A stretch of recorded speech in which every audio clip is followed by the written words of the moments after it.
The following is a message by His Excellency, the Most Honorable Sir Cornelius H. Smith, Governor General of the Commonwealth of the Bahamas.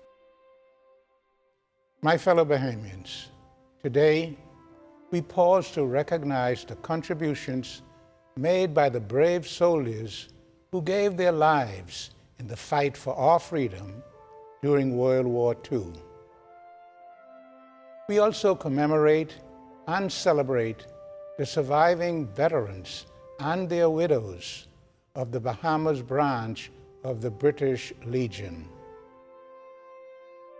Fellow Bahamians, Remembrance Day is a particular time when we and people from nations far and wide observe and remember those who valiantly serve our nation. They joined in the united efforts to preserve the democratic values which we hold so dear.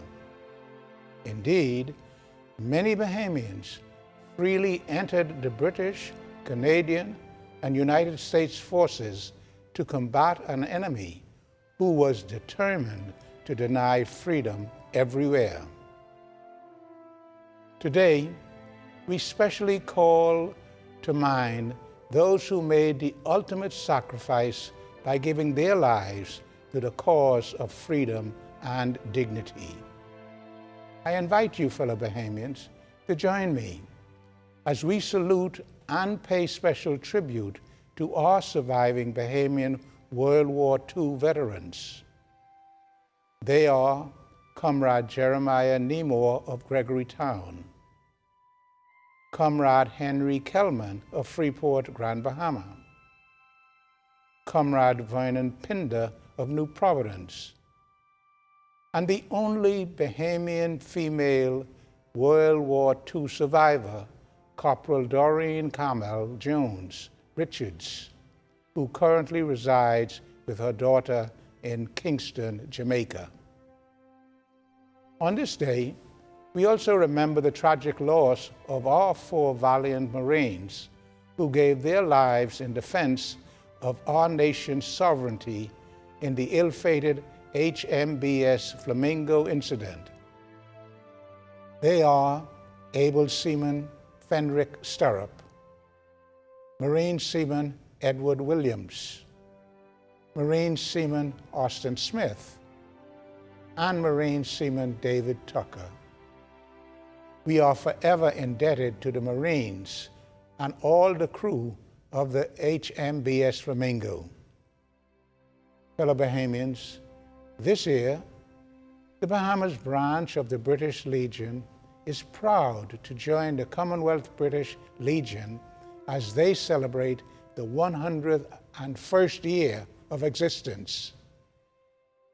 This year, the British Legion Bahamas branch will be remembering and celebrating our Bahamian military ex-service women who served during World War II between the years 1943 through 1945.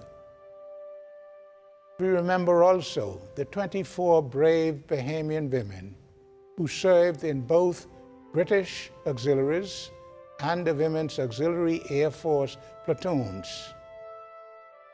The British Legion was formed to address 3 principal concerns. They are to provide financial assistance to soldiers who were wounded during World War I, to provide companionship to those who lost families and homes following the war, and to keep in remembrance all those who lost their lives during the war.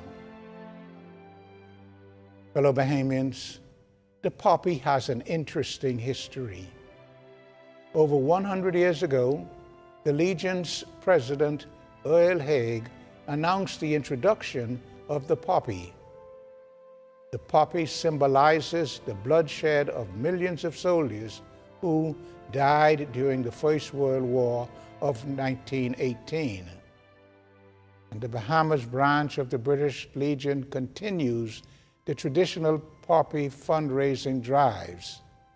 And funds raised from this drive are used to care for our surviving elderly Bahamian World War II veterans and their widows.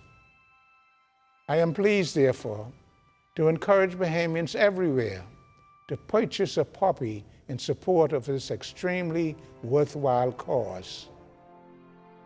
And in remembrance of the sacrifices that were made by our finest sons and daughters in the preservation of the peace and world freedom, I encourage all to purchase and to wear a poppy.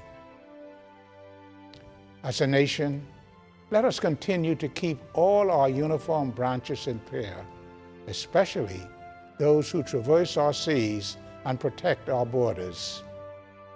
I pray God's favor and blessings be with us always. Happy 101st Remembrance Day, Bahamas, and may God continue to bless the Commonwealth of the Bahamas. The proceeding was a message by His Excellency, the Most Honorable Sir Cornelius A. Smith, Governor General of the Commonwealth of the Bahamas.